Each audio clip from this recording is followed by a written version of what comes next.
नमस्कार, आदाब, सत श्री अकाल।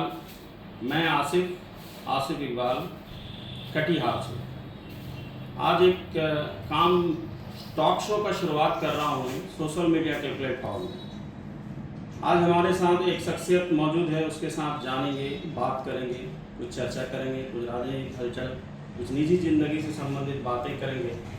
हम लोग पढ़े लिखे हैं। मैं एक शेर के साथ अपनी बात कहना चाहूँगा कि न हमको सफ़ेदी से है दोस्ती, न स्याह से दुश्मनी। न सफ़ेदी से दोस्ती, न स्याह से दुश्मनी। हम एक आईना है, सरेआम आईना दिखाते हैं। जिसको देखना है देखे, जिसको नहीं पसंद आए मत देखे। हमारे साथ मौजूद हैं इम्तियाज़ हैदर जी, जेडीयू के नेता हैं और ये मुख्य प्रवक्ता हैं जेडीयू के, कटिहार ज़िले में हैं। मैं इनको काफ़ी दिनों से जानता हूँ, व्यक्तिगत तौर से हमारी मुलाकात, मिलना जुलना होता रहता है। बाकी निजी ज़िंदगी के बारे में नहीं जानते। अभी चुनाव का दौर है, सभी एक दूसरे के पीछे लगे हैं, पक्ष है विपक्ष है। हम जानते हैं इम्तियाज़ हैदर जी से, आप अपना परिचय दें, फिर आपसे आगे बात करते हैं। इम्तियाज़ हैदर जी। बहुत बहुत शुक्रिया आसिफ भाई। मैं इम्तियाज़ हैदर, जनता दल यूनाइटेड का मुख्य प्रवक्ता कटिहार हूँ और मेरी ज़िंदगी जो है राजनीतिक में लंबे अरसे से अच्छी बात। साथ ही में देख ही रहे हैं काफ़ी ज़माने। मैं आपसे एक सवाल से शुरुआत कर रहा हूँ कि आपने राजनीति में आने का निर्णय कैसे लिया? क्यों आपने सोचा कि मुझे राजनीति में आना चाहिए? राजनीतिक जो है हमको जो है मेरे ननिहाल से हमको ये विरासत में मिला। जी जी। और हमारे मामा जो है प्रजा सोशलिस्ट पार्टी से नेता थे कटिहार के। अच्छा, आपके मामा कटिहार के? जी जी, प्रजा और कदवा से वो चुनाव भी लड़े थे 1957 में।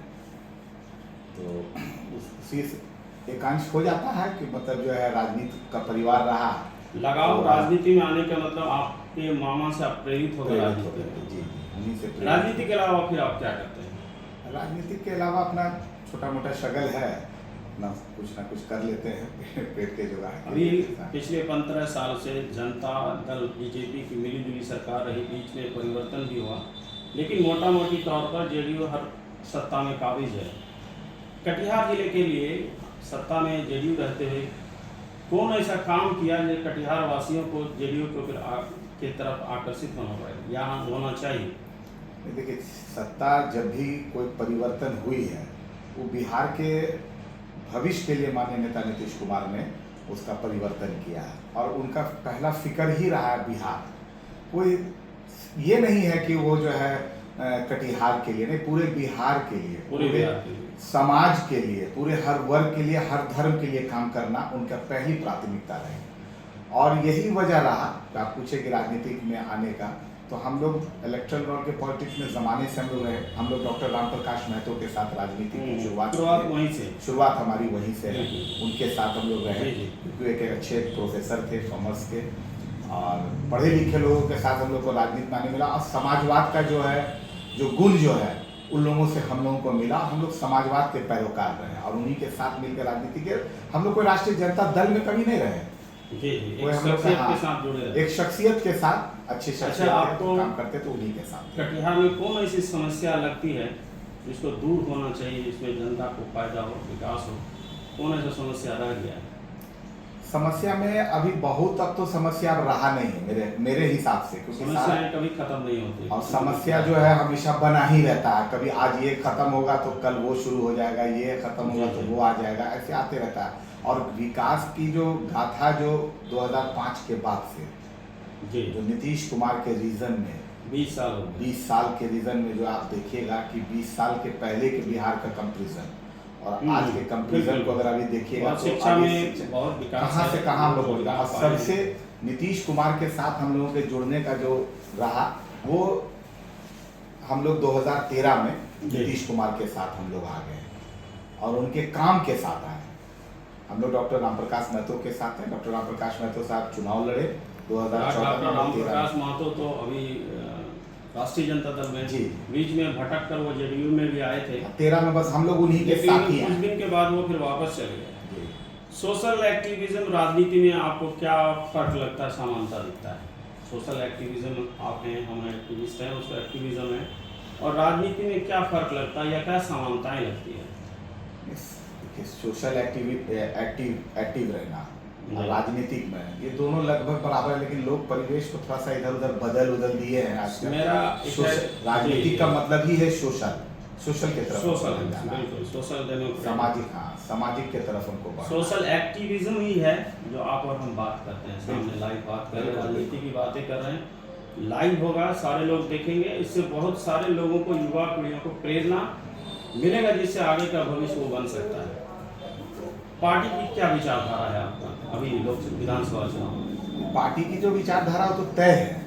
नीतीश कुमार का जो विकसित बिहार का जो सपना जो था वही तय है, और उसी विकसित बिहार के सपने में ही वो तो काम कर रहे हैं। हम लोग भी जो राजनीति में 2013 में जब उनके साथ बहुत लेट से आए, हम लोग को पहले रहना चाहिए था उनके, लेकिन हम लोग जो लेट से आने का वजह रहा कि उनके जब कामों को जो हम लोग देखने लगे कि उन्होंने एक बड़ी लकीर खींची काम के लिए 2005 से 10 में।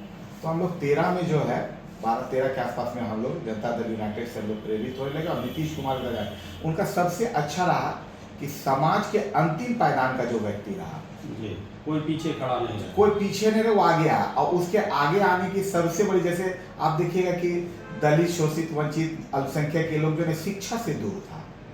आपको क्या लगता है 2025 में नीतीश जी फिर से मुख्यमंत्री बने? बिल्कुल, एकदम बने लगता है।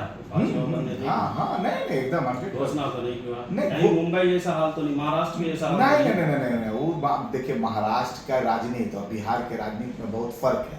वहाँ के राजनीति, हिंदुस्तान एक ऐसी इतनी बड़ी जगह है कि यहाँ हर धर्म, हर परिवार, हर तरह के लोग रहते हैं, और हर जगह का जो है ना सियासी भूमि अलग अलग है।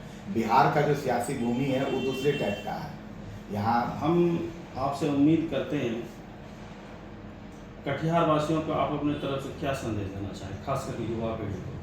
मेरा सबसे बड़ा युवा पीढ़ी को सबसे बड़ा संदेश है एजुकेशन।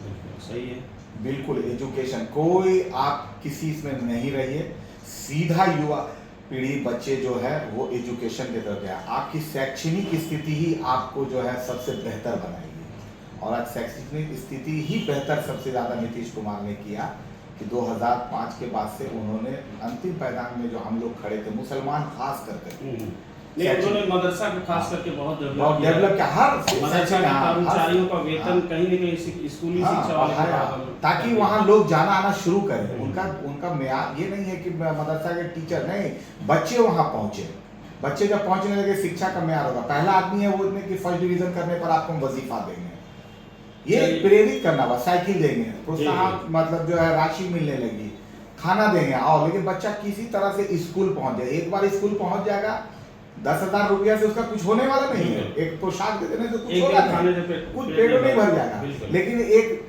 लालच होता नहीं है कि बच्चे को हम लोग कभी जो है रोने लगा तो लॉलीपॉप दे दिया, चुप हो जाओ।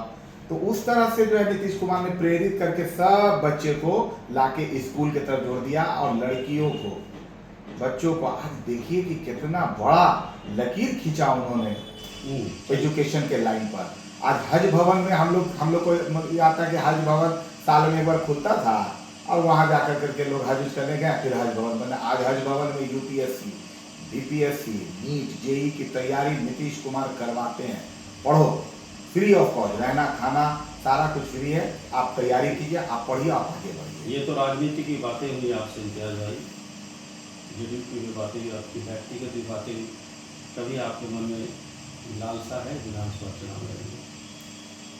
देखिए राजनीति जो आदमी करता है ना, उसका लालसा रहता ही है कि हम कुछ शुरुआत कहाँ से करेंगे, विधानसभा से करेंगे या पंचायत चुनाव से, या नगर निगम चुनाव होता है हमारा? हाँ, नगर निगम होता है। नहीं, कहीं से कोई मौका अगर मिला, कहीं से मौका मिला तो जरूर राजनीतिक में, एक इलेक्टोरल रोल के पॉलिटिक्स में जा करके जनता के बीच जाने का कभी मौका मिलेगा तो एकदम जरूर करेंगे। लेकिन अभी जो हमारा काम है कि पार्टी और संगठन को मजबूत, अब इसी से मौका मिलेगा। और क्या है, ये थे हमारे साथ इम्तियाज हैदर जी, जेडीयू के नेता, राष्ट्रीय जिला मुख्य प्रवक्ता हमारे साथ मौजूद है। किसी शख्सियत के तारीफ में किसी शख्सियत के मोहताज नहीं।